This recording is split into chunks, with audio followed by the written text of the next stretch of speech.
तो देवर्षि कहते हैं तो उल्टा ही जपो, राम का उल्टा मरा होता है, मरा मरा ही कहो। हाँ ये चलेगा, मरा मरा मैं कह सकता हूँ। कहते हैं मरा मरा जपने लगा रत्नाकर नदी के तट पर जाकर। नारद जी ने यही मंत्र किया, मरा मरा कहो, मरा मरा का जाप करने लगा, लगातार मरा मरा का जाप करने लगा। कहते हैं मरा मरा जपते जपते राम हो गया, उलट गया राम, नाम मरा से राम हो गया। इसका अर्थ है कि वाल्मीकि जो रत्नाकर थे वे अब बदल गए, उलट गए। मतलब अब किसी को सताते नहीं हैं, अब किसी का सामान नहीं छीनते हैं, अब किसी की हत्या नहीं करते हैं, अब किसी को परेशान नहीं करते हैं, अब अच्छा कर्म करते हैं, भगवान के नाम का जाप करते हैं, सत्संग करते हैं। ये अच्छा कर्म है, इसी को कहते हैं बदलना, उलटना। अब उलट गए। इसलिए तुलसीदास ने लिखा है, उलटा नाम जपत जग जाना, वाल्मीक भय ब्रह्म समान।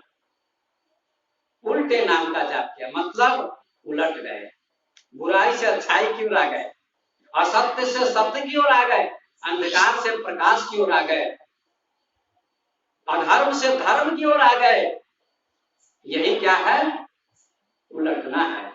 विचार बदल गया, उनका विचार अच्छा हो गया, बुद्धि अच्छी हो गई, ज्ञान प्राप्त हो गया नारद जी के द्वारा, और वे ही रत्नाकर महर्षि वाल्मीकि बन गए।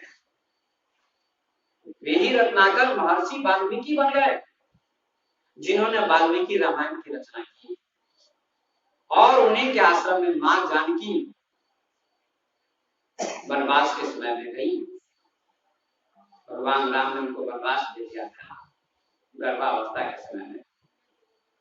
ये 14 वर्ष के बाद जब राज्य मिल गया, उसके बाद वहीं 10 से 11 वर्षों तक रहे, वहीं लव कुश को जन्म दिया। विचार करिए, एक साधारण व्यक्ति, एक डाकू व्यक्ति, एक हत्यारा व्यक्ति, एक बुरा व्यक्ति, जिसको अच्छा संग मिल गया, नारद जी का संग मिल गया, वह व्यक्ति नारद जी के संग से अच्छा बन गया, विद्वान बन गया, संत बन गया, योगी बन गया, और आज दुनिया में, पूरे भारत में और दुनिया में महर्षि वाल्मीकि का नाम अमर है, अमर है। उनको लोग प्रणाम करते हैं। इसलिए बंधुओं, मनुष्य महान बन सकता है, ज्ञानी बन सकता है, संगति अच्छी होनी चाहिए तो विचार अच्छा होगा। इसलिए मानव जीवन बड़ा श्रेष्ठ है, ऐसा जीवन किसी का भी नहीं है। लेकिन हम अपने आप को नहीं समझ पाते हैं। रामायण की कथा सुनते हैं, रामचरितमानस कुछ लोग पढ़ते हैं। रामायण में बहुत सुंदर प्रसंग है। आप सबके अंदर भगवान बैठा हुआ है, परमात्मा बैठा हुआ है। आप विकसित कर सकते हैं, अपने को महान बना सकते हैं। एक छोटा बच्चा स्कूल में जाता है, वो क ख ग घ अंदर नहीं जानता है, लेकिन शिक्षक उसको विद्यालय में क ख ग घ अंदर पढ़ाते हैं। धीरे धीरे वही बच्चा जो बिल्कुल मूर्ख था, मैट्रिक पास कर जाता है। मेहनत करते करते, विद्यालय जाते जाते मैट्रिक पास कर जाता है। फिर मैट्रिक पास करने के बाद आईए में जाता है, फिर आईए पास कर जाता है, फिर बीए में जाता है, बीए पास कर जाता है, फिर एमए में जाता है, फिर पीएचडी करता है। और वही बच्चा जो बिल्कुल मूर्ख था, जिसको क ख ग घ भी नहीं आता था, एबीसीडी भी नहीं आता था, वही बच्चा विद्यालय में जाने के बाद, शिक्षक का संग करने के बाद, मेहनत करने के बाद, परिश्रम करने के बाद, अध्ययन करने के बाद, वही बच्चा इंजीनियर बन जाता है, डॉक्टर बन जाता है, प्रोफेसर बन जाता है, मुख्यमंत्री बन जाता है, प्रधानमंत्री बन जाता है, राष्ट्रपति बन जाता है, कोई संत बन जाता है। वही बच्चा संगति के प्रभाव से अच्छा बन जाता है, विद्वान बन जाता है। ये संगति का स्वभाव है।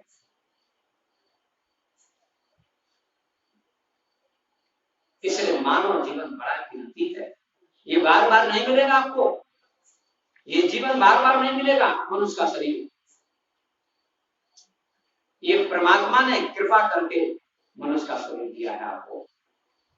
इस शरीर से व्यक्ति को सत्संग करना चाहिए। बच्चों का पालन पोषण भी कीजिए, लेकिन समय निकालकर सत्संग भी कीजिए, क्योंकि सत्संग के बिना ज्ञान किसी को नहीं मिलता है।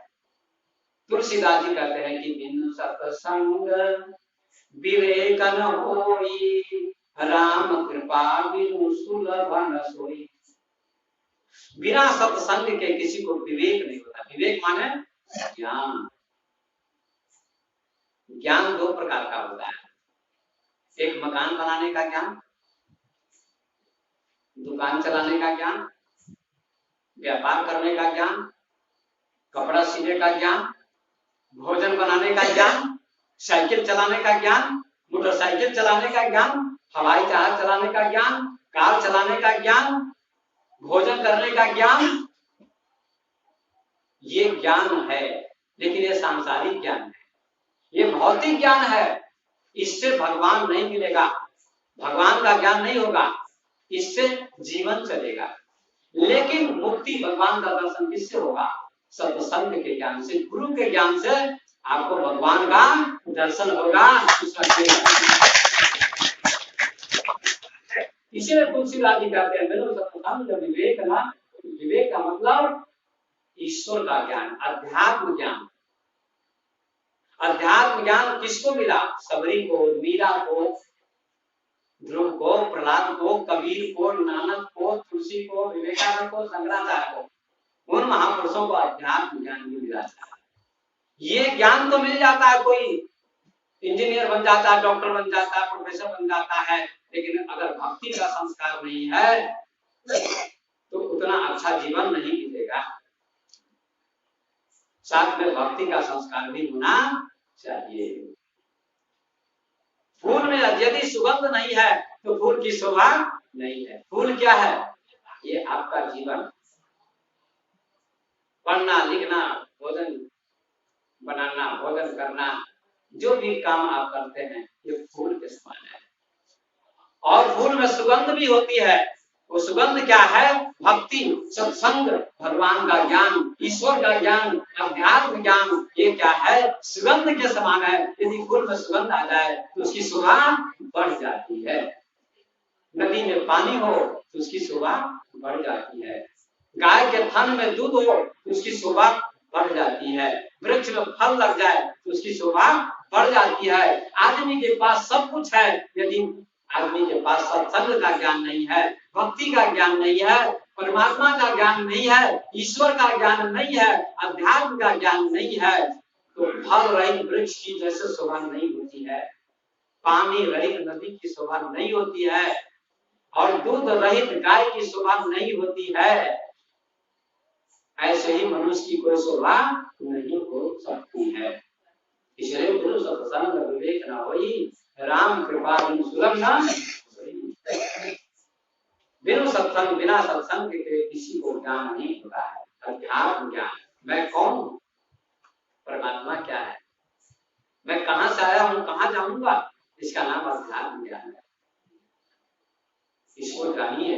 बिनु सत्संग विवेक न होई, राम कृपा बिनु सुलभ न सोई। राम की कृपा के बिना यह संभव नहीं है। राम की कृपा हुई है तो आप सत्संग में आए हैं, राम की कृपा तो हो गई है। राम की कृपा हो गई है कि आपको मनुष्य का शरीर मिल गया। अब क्या करना चाहिए आपको? अब सत्संग करना चाहिए, गुरु की भक्ति, परमात्मा की भक्ति करनी चाहिए, अच्छा कर्म करना चाहिए, माता की सेवा, पिता की सेवा, गुरु की सेवा, समाज की सेवा, गरीब की सेवा, भूखे को अन्न दीजिए, प्यासे को पानी दीजिए, नंगे को वस्त्र दीजिए, और रोगी को दवा दीजिए, और अशिक्षित को शिक्षित व्यक्ति शिक्षा दे। ये सबसे बड़ा धर्म होगा और सबसे बड़ा कर्म होगा। इसलिए अध्यात्म ज्ञान की प्राप्ति कीजिए। तो मानव का जीवन बड़ा कठिन है। मानव के शरीर में यदि आप आए हैं, यदि मनुष्य जैसा कर्म नहीं करेंगे तो फिर उसका शरीर नहीं देखा।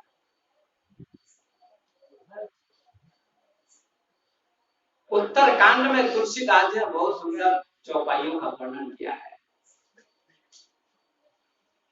रामायण में 7 कांड है, बाल कांड, अयोध्या कांड, अरण्य कांड, किष्किंधा कांड, सुंदर कांड, लंका कांड, उत्तर कांड। ये 7 कांड हैं। 7 कांडों की रचना की है तुलसीदास ने। और अंतिम कांड उत्तर कांड है। उसमें क्या लिखा है? भगवान राम को राज्य मिला वनवास के बाद, रावण को मारने के बाद, सीता को अपनाने के बाद उनको सिंहासन मिला, राज्य मिला। तो उन्होंने प्रजा को बुलाया, लोगों को बुलाया अपना प्रवचन देने के लिए। जब राजा को राज्य मिलता है, प्रधानमंत्री को पद मिलता है प्रधानमंत्री का, तो शपथ उनको दिलाई जाती है। इसी प्रकार से भगवान राम को राज्य मिला,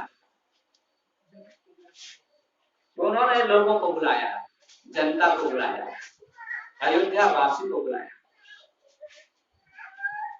सभी लोग सतर्क होकर बैठिए, ये रिकॉर्डिंग हो रही है मोबाइल में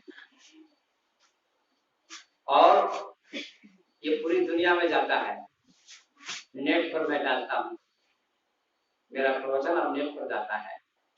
यूट्यूब पर आप सर्च कर सकते हैं, देख सकते हैं, सुन सकते हैं। भारत, नेपाल, अमेरिका, रूस, इंग्लैंड, जापान, सारी दुनिया में प्रवचन जाता है। बहुत से संतों का प्रवचन इसमें आता है। तो मैंने भी सोचा मैं भी अपना प्रवचन डाल दूं, तो डालता हूँ। भागवत कथा होती है उसको भी डालता हूँ, प्रवचन देता हूँ उसको भी इसमें डलवा देता हूँ। अभी भी रिकॉर्डिंग हो रही है। हमने रामलाल जी के लड़के को कहा रिकॉर्डिंग कीजिए, तो रिकॉर्डिंग हो रही है। तो आप लोग सावधानी पूर्वक बैठिए, सजग होकर। शोरगुल कीजिएगा तो इसमें भी शोरगुल होगा, इसलिए सावधान होकर बैठिए। आप देख सकते हैं, जिनके पास बड़ा मोबाइल होगा 4G नेट वाला, आप देख सकते हैं। मेरे नाम से चैनल खुला है, नाम है चैनल का स्वामी विवेक ऑफिशियल। स्वामी विवेक ऑफिशियल नाम है। यूट्यूब पर सर्च कीजिएगा तो आ जाएगा। अनेक प्रवचन हमारे उसमें आ चुके हैं। आप जिस प्रवचन को सुनना चाहेंगे सुन सकते हैं, घर बैठे मेरी वाणी को आप सुन सकते हैं। इसलिए आपका परम सौभाग्य है, इस मंदिर के प्रांगण में, राम जानकी मंदिर के प्रांगण में ये प्रवचन हो रहा है और इसकी रिकॉर्डिंग भी हो रही है। ये आपका परम सौभाग्य है, भगवान की कृपा है आपके ऊपर। तो ध्यान से सुनिए। भगवान राम को राज्य मिला। राज्य मिलने के बाद उन्होंने अयोध्या वासी को बुलाया। महिलाएं आई, पुरुष आए, ब्राह्मण आए, क्षत्रिय आए, वैश्य आए, शूद्र आए, गुरुदेव आए, ऋषि मुनि आए, सभी आए। ऐसा लिखा है। एक बार रघुनाथ बुलाए, गुरुवासी सब आए। बैठे मुनि गुरु और सज्जन, बोले भगत भगत भय भजन। सुनो सकल पुर जन्म वाणी, कहूँ न कछु ममता और आनी। सोई सेवक प्रियतम मम सोई, मम अनुशासन माने जोई। जो अनीति नहीं कछु भाखौ भाई, तो मही बर जाऊं भय बिसराई। ये चौपाइयां हैं। राम जी कहते हैं भगवान राम कि सुनो सकल पुरजन मम वाणी, कहूँ न कछु ममता और आनी। हे अयोध्या वासियों, मैं आप लोगों को कुछ कहना चाहता हूँ, मैं कुछ सुनाना चाहता हूँ। मेरी वाणी को सुनिए ध्यान देकर। सभी लोगों की उत्सुकता थी, क्या सुनाएंगे भगवान, क्या सुनाएंगे। इनको राज्य मिला है, वैभव मिला है, तो कुछ जरूर सुनाना चाहते हैं। सबकी उत्सुकता थी, उत्कंठा थी, जिज्ञासा थी कि भगवान क्या सुनाएंगे। सुनिए जरा क्या सुनाते हैं। राजा को राज्य मिलता है, प्रधानमंत्री को पद मिलता है, राष्ट्रपति को राष्ट्रपति का पद मिलता है, मुख्यमंत्री को मुख्यमंत्री का पद मिलता है, तो शपथ दिलाई जाती है और वे कुछ भाषण देते हैं। देश को संबोधित करते हैं कि आज से मैं देश की सेवा करूंगा, जनता की सेवा करूंगा, अपने स्वार्थ का त्याग करूंगा और जनता की सेवा करूंगा, ये मैं आज सौगंध खाता हूं, ऐसा राष्ट्रपति प्रधानमंत्री बोलते हैं। ऐसा ही आज भगवान राम बोलेंगे। एक बार रघुनाथ बुलाए, गुरु द्विजपुर वासी सब आए। सभी लोग आए और उन्होंने कहा कि मैं अभिमान पूर्वक कुछ नहीं करता, नहीं अनीति नहीं कुछ पर उताई, मैं घमंड पूर्वक नहीं करता हूँ, सरलता पूर्वक करता हूँ, न मैं अनीति की बात करता हूँ। सुना हूं करम तो तुम ही सुनाई। अगर मेरी बात अच्छी लगेगी तो आप लोग धारण कीजिएगा, समझिएगा, चलने का प्रयास कीजिएगा, और मेरी बात अच्छी ना लगे तो छोड़ दीजिएगा। ऐसा भगवान राम करे। कितनी सरलता थी उनके जीवन, बड़ी नम्रता थी। जो भगवान के अवतार कहे जाते हैं उनके अंदर बड़ी सरलता थी, घमंड नहीं था, अहंकार नहीं था। आज लोग अहंकार करते हैं, घमंड करते हैं, धन का, पद का, पैसे का, जवानी का, मकान का, दुकान का, कार का, न जाने कितनी चीजों का घमंड होता है लोगों को। घमंड मत कीजिए। रावण को भी घमंड था लेकिन नष्ट हो गया। 1 लाख फुट 1.25 लाख नाती तेरा भर दिया ना, दीपक जलाने वाला भी नहीं था। 1 लाख फुट होते 1.25 लाख होते थे, सभी नष्ट हो गए। क्योंकि उसको घमंड था, राम के सामने झुका नहीं, मां जानकी को वापस नहीं किया, इसलिए उसका विनाश। इसलिए अहंकार किसी को नहीं करना चाहिए। तो भगवान राम कहते हैं अयोध्या वासियों से, आप सुनिए, सोई सेवक प्रियतम मम सोई, मम अनुशासन माने। वही मेरा सेवक है, वही मेरा प्रिय है, जो मेरी बात को मानता है या मानेगा, मेरे अनुशासन को मानेगा। देश को कौन चलाता है? अनुशासन चलाता है। अनुशासन अच्छा होना चाहिए। अनुशासन अच्छा होता है तो देश की व्यवस्था अच्छी चलती है, जनता बढ़िया ढंग से जीती है, लोग अच्छे ढंग से जीते हैं। अनुशासन अच्छा होना चाहिए। राम जी भी अनुशासन की बात करते हैं, सोई सेवक प्रियतम मम सोई, मम अनुशासन माने सोई। जो मेरे अनुशासन को मानता है वही मेरा सेवक है, वही मेरा भक्त है, वही मेरा प्रिय है। अब आइए क्या करते हैं? लोग सुनने के लिए उत्सुक थे, क्या करेंगे, क्या करेंगे? ऐसी लोगों के मन में जिज्ञासा थी। बहुत सुंदर बात भगवान राम कहते हैं, लोगों को संबोधित करते हुए कहते हैं, ये जीवनोपयोगी बात है, जीवन में उतारने योग्य बात है। आपका जीवन बदल जाएगा, एक शब्द से जीवन बदल जाएगा। भगवान राम कहते हैं, बड़े भाग मानुष तन पावा, सुर दुर्लभ सब ग्रंथन गावा, साधन धाम मोक्ष कर द्वारा, पाई न जेहि परलोक सवारा। यही कहा उन्होंने, सभी लोग सुन रहे थे। तो भगवान राम कहते हैं, बड़े भाग्य मानुष तन पावा, बड़े भाग्य से मनुष्य का शरीर। कितना सुंदर गोस्वामी जी ने वर्णन किया है। बड़े भाग्य से मनुष्य का शरीर मिलता है। ऐसा नहीं कहा कि बड़े भाग्य कुत्ता तन पावा, बड़े भाग्य बिल्ली तन पावा, बड़े भाग ऊंट तन पावा, ऐसा नहीं कहा है। क्यों? क्योंकि ऊंट सत्संग नहीं कर सकता, बिल्ली सत्संग नहीं सुन सकती, कुत्ता सत्संग नहीं सुन सकता, गाय सत्संग नहीं सुन सकती, क्योंकि उनको ज्ञान नहीं है। आप सुन सकते हैं, इसलिए कहते हैं बड़े भाग मानुष तन पावा, बड़े भाग्य से मनुष्य का शरीर मिलता है। आगे क्या कहते हैं? सुर दुर्लभ सदग्रंथन का, देवता को भी मनुष्य का शरीर मिलना दुर्लभ है, कठिन है। लोग देवता की पूजा करते हैं। गोस्वामी जी यहाँ लोगों को संबोधित करते हुए कहते हैं कि देवता से भी श्रेष्ठ और महान मनुष्य का शरीर है। मनुष्य अपनी महानता को भूल चुका है।